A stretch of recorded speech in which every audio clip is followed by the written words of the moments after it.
If we were standing in your physical shoes, we would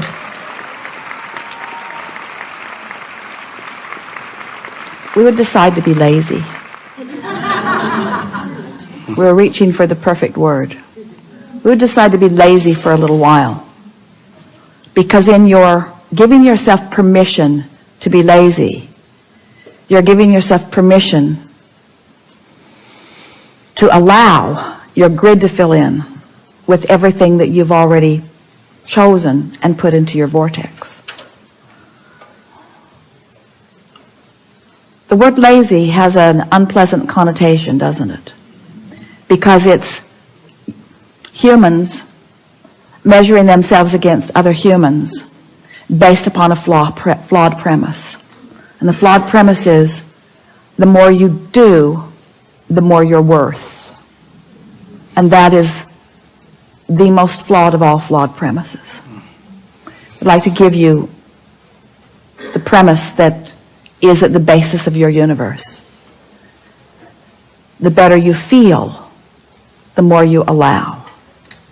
You could not be more deserving. You came as deserving beings into this time-space reality with powerful and clear intent. You've been mixing it up with others and defining what's important, not only to you personally, but important to you on behalf of others. You've included in your vortex the well-being of many others. In some cases, mass consciousness. In some cases, a community. In some cases, a family.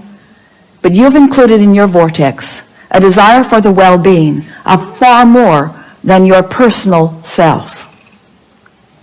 But it is necessary for you to tend to the well-being of your personal self in order to be a productive advocate for the well-being for anyone else. In other words, you cannot give, or you cannot extend, or you cannot punctuate, or you cannot accentuate, you cannot assist anything that you are not already feeling. Which means, if you are wanting in an altruistic way to be of advantage to everyone you know, you first have got to find a way to be of advantage to yourself. Which means you want to carve out more time to be nicer to yourself. More private time. More time under the bridge. More time where others are not telling you what to do. More time when you are satisfying your own personal intention for things. If we were standing in your physical shoes and someone were to ask you to do something, we would stop in the middle of the request and we would evaluate it completely. And we would say to them, I sincerely desire to accomplish this request that you are offering. And it is my expectation that I will be able to do that since I am in this relationship with you and you are requesting it of me, employer or mate or parent or child or whoever it is. It is my expectation that I will be able to accomplish this. I just have to insert one thing in the foreground of this request. I will accomplish it for you as long as I can first accomplish ease for myself in the process. I really want you to ponder that a little bit. Esther, on one of the earlier cruises,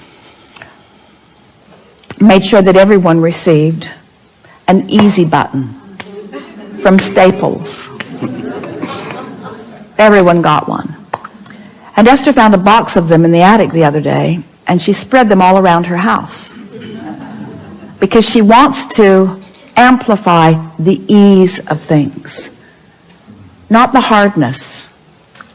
She wants to no longer justify the well-being that flows to her by pointing out how hard she's working in relationship to others. She wants to emphasize the well-being that's flowing to her by remembering the vibrational alignment that she is achieving. If we were standing in your physical shoes, we would do these things every day and then anything else that you have time for. We would meditate for 15 minutes every day, which means we would quiet our mind with the simple intention of allowing our cork to float. We would go outside no matter what the weather, and we'd move around in it in appreciation of this planet. We would look up and around, and we would find things to acknowledge, and we would talk about them right out loud. Esther walks through her gardens and says to everything, you are my favorite. You are my favorite. You are my favorite. You are my favorite. You are my favorite stone on the pathway. You are my favorite bird in the tree. You are my favorite flower in bloom. You are my favorite flower not in bloom. You are my favorite tree. You are my favorite bush. You are my favorite frog. You are my favorite frog. You kept me awake all night, but you are still my favorite frog. In other words, so first thing, meditate. Second thing, spend more time outside. Third thing, we would buy a notebook. We would call it My Book of Positive Aspects. And we would fill at least 3, 4, 5 is even better, pages of positive aspects. 5 different subjects, and write the positive aspects of it. Training your vibration into that upward place. And then there is one last thing that if we were standing in your physical shoes, we would do every single day.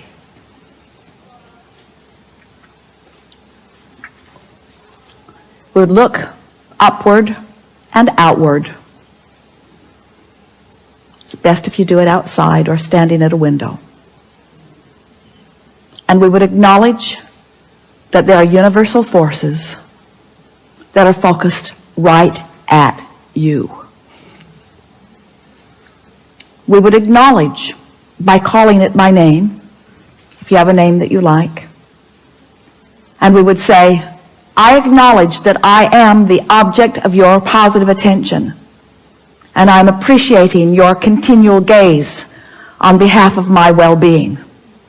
And today, no matter where I am, no matter where I am going, no matter what I am doing, and no matter who I am doing it with, I will be in conscious awareness that you too are there with me, appreciating me, supporting me, assisting me, acknowledging me, inspiring me,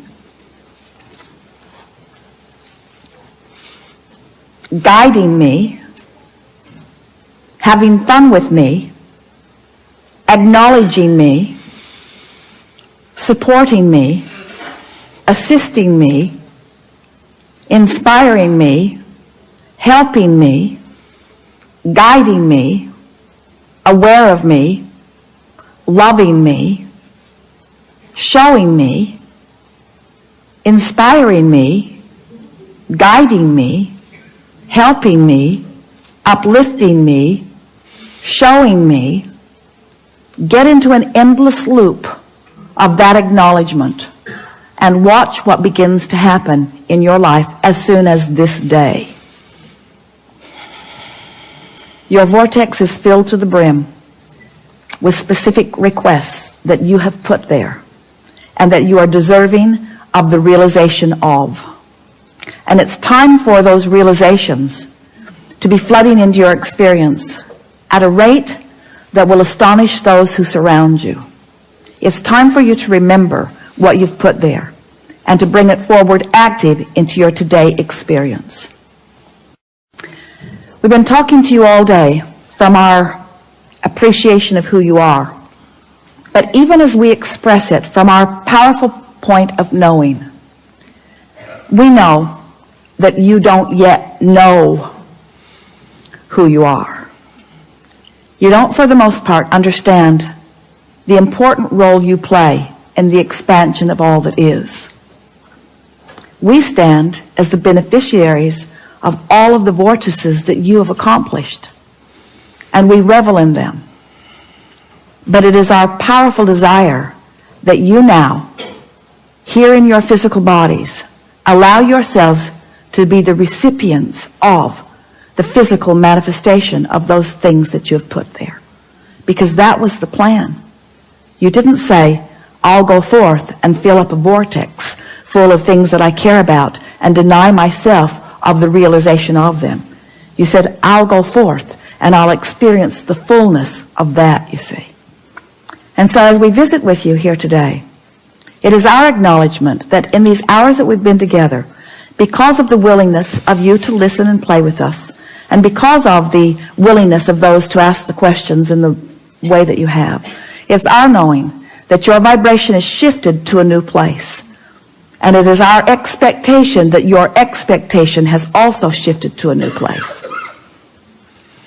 Your life is forever changed, and we don't say that to everyone. We don't say it every seminar. We don't say it every time, but it is true today. Watch for the evidence of it. There is great love here for you.